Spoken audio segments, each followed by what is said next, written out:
पढ़ते हैं यशाया 40। परंतु जो यहोवा की बाहर जोते हैं वे नया बल प्राप्त करते जाएंगे, वे उकाबों के समान उड़ेंगे, वे दौड़ेंगे और श्रमित ना होंगे, चलेंगे और थकित ना होंगे। हालेलुया।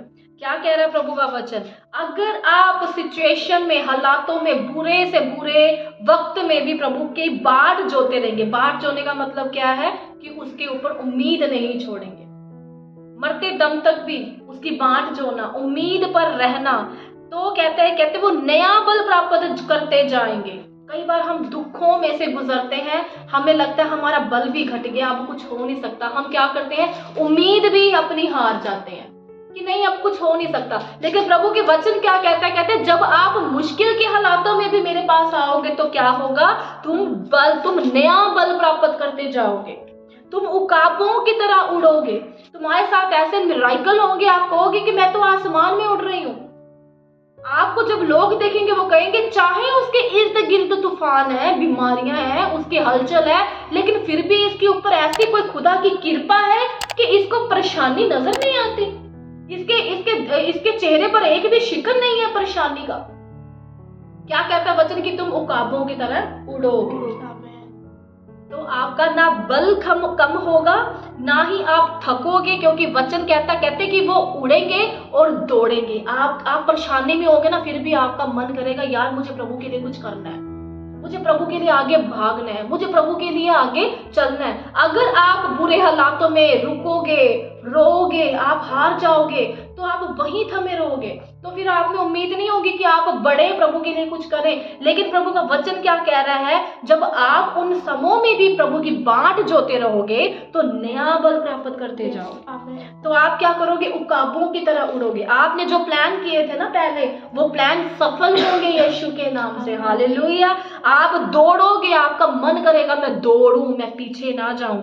आप शमित ना होंगे, आप चलेंगे और थकोगे नहीं, क्योंकि आप किसकी संतान हो? आप यहोवा परमेश्वर की संतान हो। उसका भी नेचर ऐसा है कि वो भी कभी थकता नहीं है, कभी ऊँघता नहीं है, कभी सोता नहीं है। हालेलुया। तो प्रभु भी कहता है जो मेरे पास आएगा, प्रभु कहता है उसे मैं अपना बल दूंगा, उसे मैं अपनी स्ट्रेंथ दूंगा, वो भी मेरे जैसा हो जाएगा। अभी हमने क्या गीत गाया था कि प्रभु हमें अपने जैसा बना। तो प्रभु कहते हैं मैं जैसा हूं मैं तुम्हें भी वैसा बनाऊंगा। बनाऊंगा कब? जब तुम मेरी हजूरी में बैठे रहोगे, जब तुम मुझे ताकते रहोगे, जब मुश्किल के हालातों में भी आप मेरी बाट जोते रहोगे, उम्मीद में रहोगे कि मुझे परमेश्वर आज नहीं तो कल आंसर देगा। और जब वो आंसर देता है तो पूरी दुनिया देखती है। हालेलुया।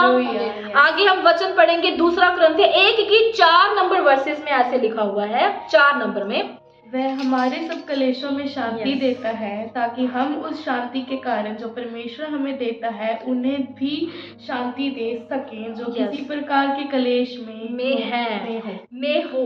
अगर आप किसी भी कलेश में हो, अगर आपको लगता है कि आप किसी भी ऐसे सिचुएशन में फंस गए हो, तो प्रभु का वचन क्या कहता है 2 कुरिन्थियों 4 में, वह हमारे सब कलेशों में हमें क्या देता है?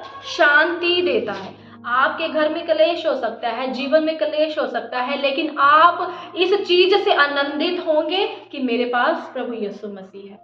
आप उसकी हजूरी में बैठोगे, वो प्रभु आपको क्या करेगा? अपनी शांति से भरेगा। क्यों? क्योंकि उसका वचन कहता है वह हमारे सब कलेशों से हमें शांति देता है, ताकि हम उस शांति के कारण जो परमेश्वर हमें देता है, किसके कारण? जो परमेश्वर हमें देता, कोई इंसान नहीं देता। आज हम परेशानी में होते हैं तो हम अपना हल कहाँ निकालते हैं? ये फलाने को फोन करते हैं, उसके साथ उसके घर चले जाते हैं, चलो हमारा मन 2 मिनट के लिए कुछ और हो जाएगा, हमारा बिहेव बदल जाएगा, हमारा मन बदल जाएगा। लेकिन 2 घंटे आप किसी रिश्तेदार के पास जा रहे हो, अपने फ्रेंड्स के पास जा रहे हो, आप किसी को कॉल लगा रहे हो, बैठ के आप आगे बातें करके आगे, आपका 2 मिनट के लिए आपका मन चेंज हो गया। लेकिन उसके बाद क्या? जब आप 2 घंटे बिता कर आ गए, अपने मन आपने हल्का कर लिया, उसके बाद क्या? उसके बाद भी तो हमें किसकी जरूरत पड़ेगी? परमेश्वर की ही जरूरत पड़ेगी, उसी की शांति की ही जरूरत पड़ेगी। और प्रभु के वचन में लिखा है यहोवा परमेश्वर हमारा शांति का राजकुमार है।